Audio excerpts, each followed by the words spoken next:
and welcome to this week's update. I hope that you and your families are well. Eid Mubarak to all of those families who celebrated.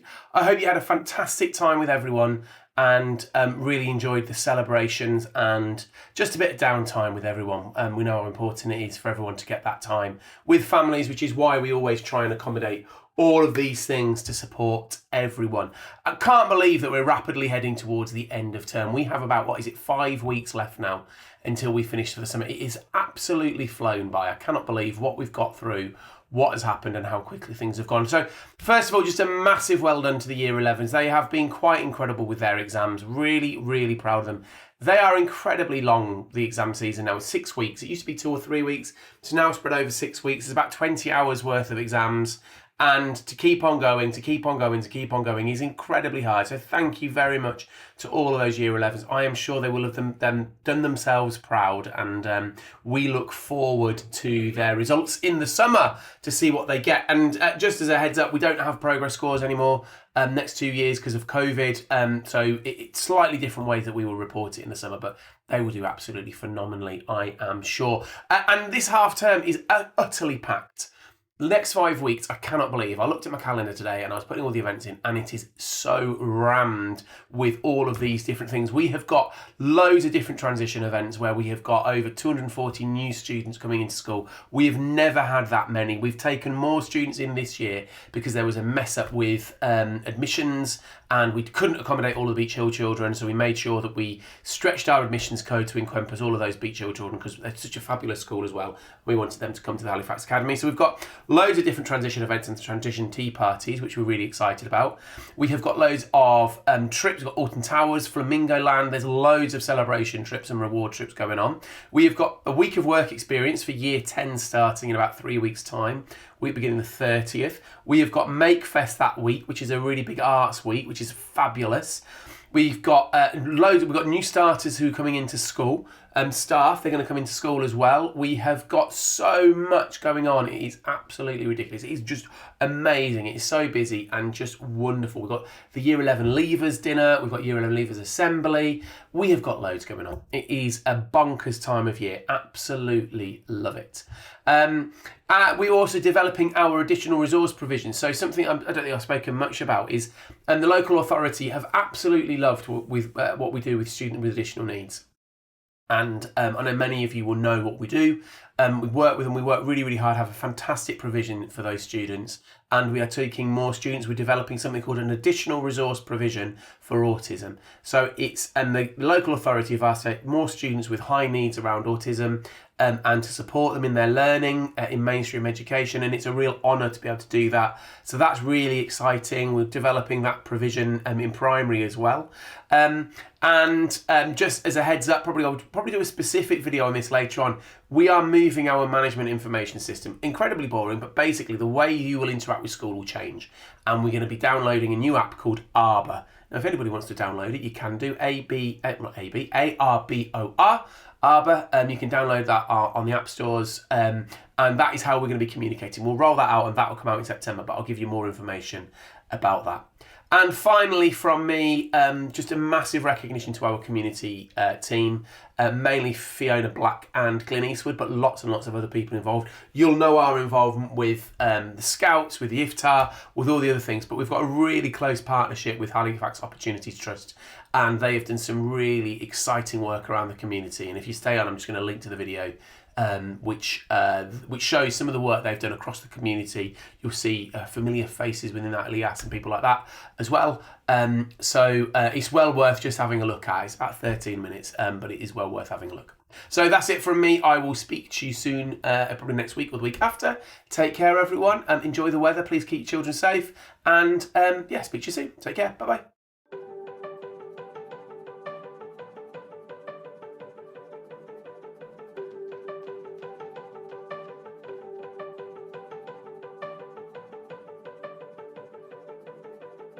I'm Lisa, I'm the Community Partnerships Manager at Halifax Opportunities Trust, and I've been working in partnership with Calderdale Council to support the UK SPF hyperlocal investments. Calderdale Council asked us as a community anchor organisation to undertake community engagement so we could identify priorities important to local people.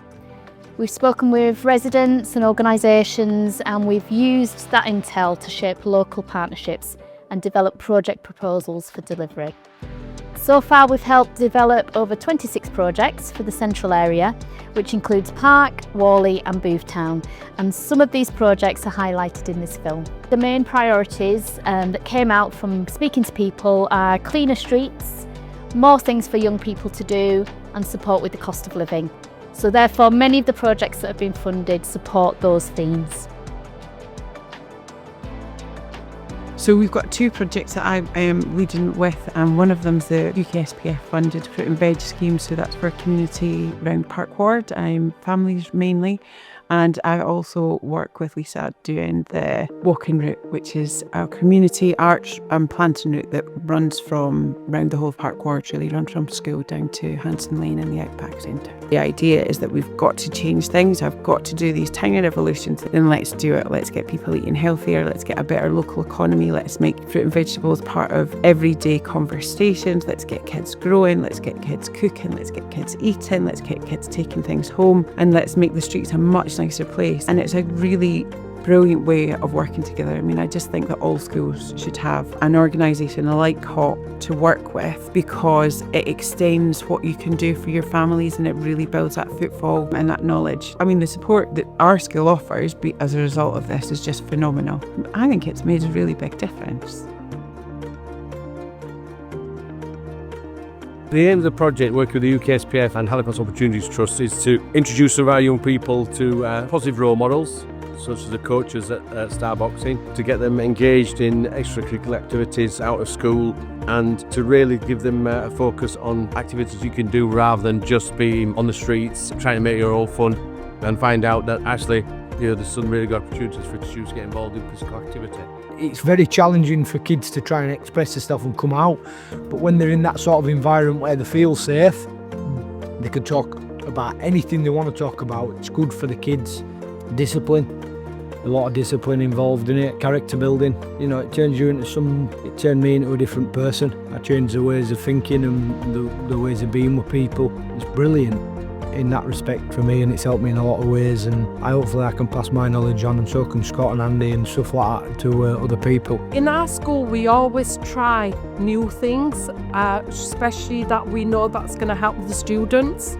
So this was a project that came up with boxing, so we thought we'll try it. We did it last year and it was a really good success, and this year we thought we'd try it with the girls as well, and absolutely they are loving it. Every week they're ready to come.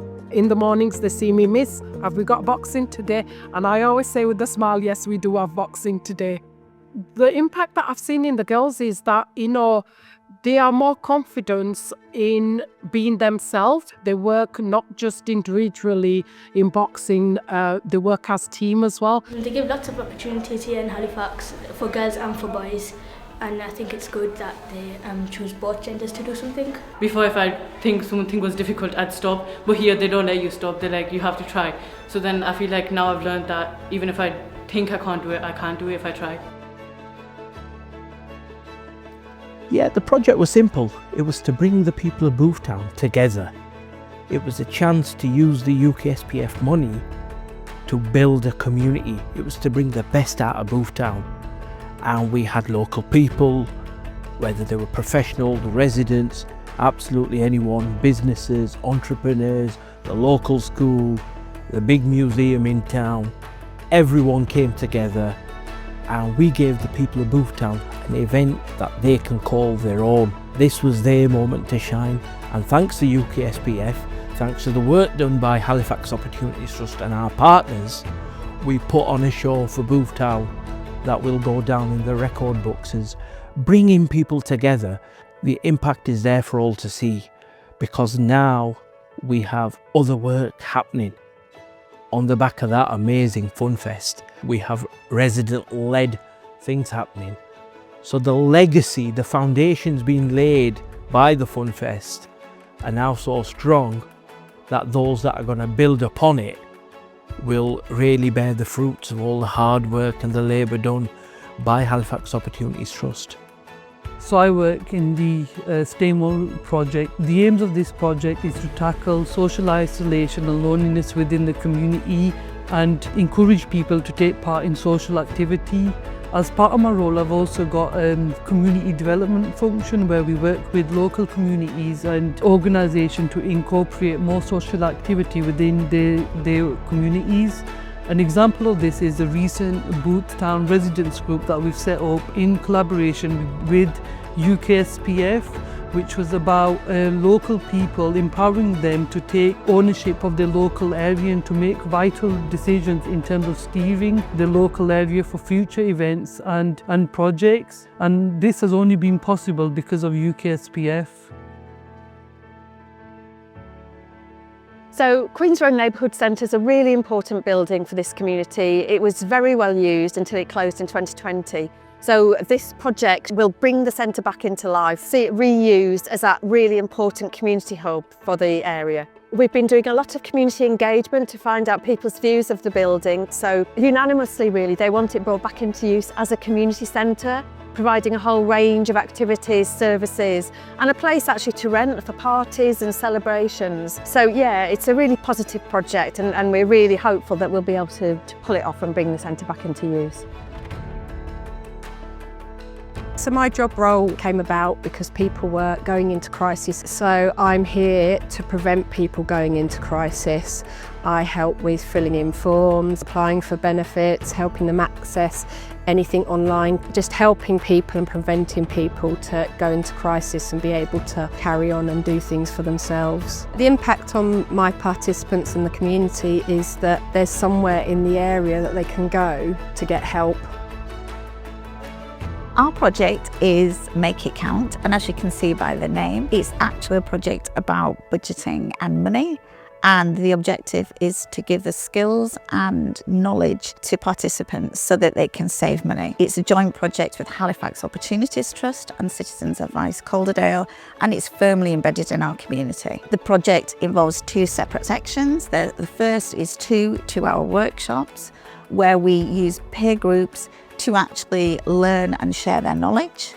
And the second, the one-to-one sessions are optional and a client can come to us and talk to us about anything that they're interested in. The response has been excellent. People are really thrilled with what we've done and they've really enjoyed the informality where we can share lunch with each other and we can share ideas across different cultures.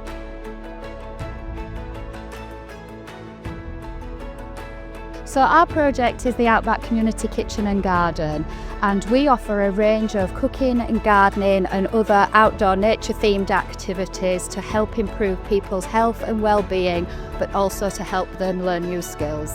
So HOT are based in this area and they know the area really, really well. So they were on hand all the way through the UK SPF application process, and they were able to provide us with some really great advice and guidance for us to submit a really strong application. HOT have a really good grasp of services in the area. They understand local need and the gaps in provision, and they're able to connect different groups and organisations working to best meet the needs of the people who live here. Well, having the UK SPF funding has meant that we've been able to offer a wider range of the activities we provide. So we've done more cooking, more gardening, we've increased our volunteering offer. We've also been able to continue our community pantry service, which provides affordable food to local people to help them meet the rising costs of living. What we're out to do is try and get rid of food waste as much as possible. We try and help people as much as possible as well, so they can understand how to budget, what to do with whatever they have in their pantry. And we have certain projects that we actually do here as sessions. So we have our plot to plate that we do. We have our budget cooking sessions, and we also teach anybody that wants to be taught. I'm also here to cook for the community as well. And we help our volunteers. They also get a hot meal as well when it comes to it by the end of it. and we're just here for everybody. The impact is that they will save a lot of money. Not only save money, but save the environment as well. So we need it for the environment and for the community and for the people as well. I've enjoyed renewing my skills in gardening, and I've also enjoyed the camaraderie that we have with working with other people and being able to contribute back to people who might need a little bit of extra support in our communities. That for me is excellent. So doing those two things together really worked well for me. So the hub's been like a cornerstone for the community and for the young people. Having an accessible gym with, decent equipment, having an outdoor area, bicycle lane, the pitch in itself, that's a whole different discussion. It's been absolutely amazing. Having these facilities has really benefited the community. So one of its aims is to take children off the street and protect them from bad habits, like street habits that you usually see, and put them in a place where they can engage in sports and activities to distract them from everything that's going on outside. They can come here and release any stress they have and build skills and develop their skills that can assist them later in the future. The benefits have been amazing. We always knew it was going to have an impact, but the impact that it's had and the people that it's reached and the lives that we've changed has been incredible. We have women that are suffering from so many different issues at home.